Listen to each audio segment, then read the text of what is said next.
Oh, sorry. Hello, denizens. Exciting news. We're going to debut a new feature here at Science Tech Stand-Up called Who the F*** Would Buy Any of This from a Drugstore? I have observed over the years stuff at the checkout, behind the checkout counters at local drugstores that seemed strangely odd or misplaced. And I would think, why would they be selling them? And who in their right mind would go to a drugstore to buy any of this stuff? Anyway, more on that later. So I was further pondering Apple's April 20th event. There was a bit in there, the intro to the iPad Pro, that struck me as odd, but I forgot to mention it because I was mesmerized by the colorful Barbie iMacs in my previous video. It was the bit where a curly-haired fellow did this Mission Impossible thing, snuck into the room where some M1 Apple Silicon portables were just lying about, not doing anything. He unscrewed a few screws, removed an M1 chip with some tweezers, and then spirited it off into another room, and then inserted this M1 into an iPad, where it was revealed that it was really Tim Cook in disguise. So there were several things that caught my attention. One, Tim isn't allowed into the Macintosh development department? Really? Two, why did he have to steal the M1 chip to get it into the iPad Pro? And finally, how the heck did he get it out of the MacBook so easily?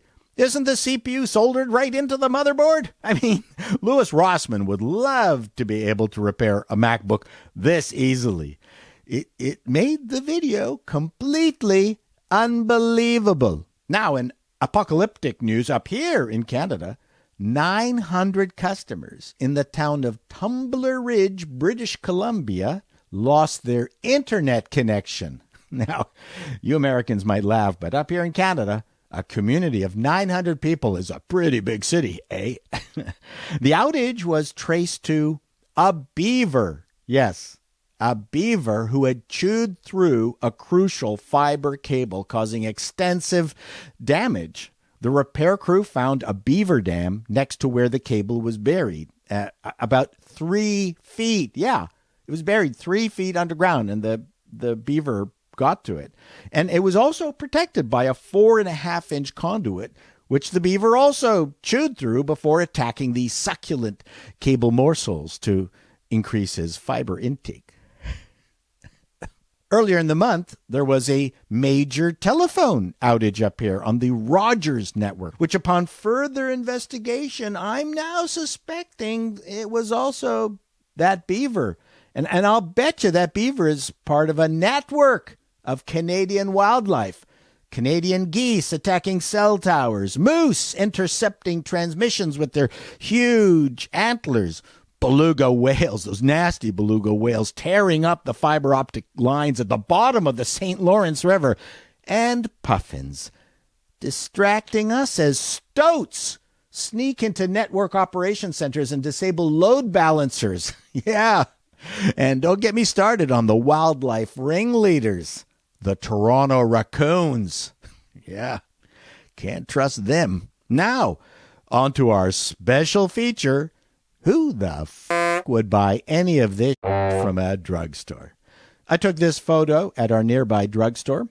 First item of interest is this Sylvania Bluetooth speaker with drum kit for $79.99. Sylvania used to be a grand old name in American electronics, but is now just a source of cheap Asian knockoffs. But this looks pretty original. Bluetooth speaker, I'm sure superb quality, but the drum kit, man, if suddenly Led Zeppelin, came on and you had to get your John Bonham off, just whip out your sticks and start banging away. I could see that there's 6 pads there. If your parents hate the music you play, add a drum kit to it. Now, just below is an Acer computer monitor. Why? It's almost midnight, and suddenly your monitor blows up, and you go, Dan, I need a computer monitor. Wait, I'll just rush out to my local drugstore and get one. This actually didn't look too bad. It's a 1080p monitor, IPS screen. Didn't see the price. Now, next to the monitor is a smart home Wi-Fi pet feeder. It comes with a 1080p camera so you can see your dog eat. I guess if you're late coming home, you can feed your pooch remotely, but will it also pick up your dog's poops? Above the dog thing is a D-Link router. So what comes to mind here? If you are technically knowledgeable, you'd order it online. And if you're ignorant about this stuff, you wouldn't know what it is anyway. Strange. The Brookstone ambient audio speaker and panel, I figure, is a throwback to the old light organs that pulse different colored lights to music. I'd probably actually buy this from a drugstore after I bought some drugs. The Monster Sidekick Bluetooth speaker, I get why that's there. It's when your grandmother is visiting the store to get a new set of varicose vein compression stockings and thinks the Monster Sidekick would make a wonderful gift for my 14-year-old grandchild. That's the category. Grandparent buying stuff at drugstores for their grandkids category. The GSP 300 Gaming Series headphones are another grandparent last-minute special. Gee, thanks, Grandma. Just what I wanted. The Logitech wireless keyboard. Hey, it's cheap. Across the top, we have a Seagate 1.5 terabyte USB drive for that quick late-night emergency backup.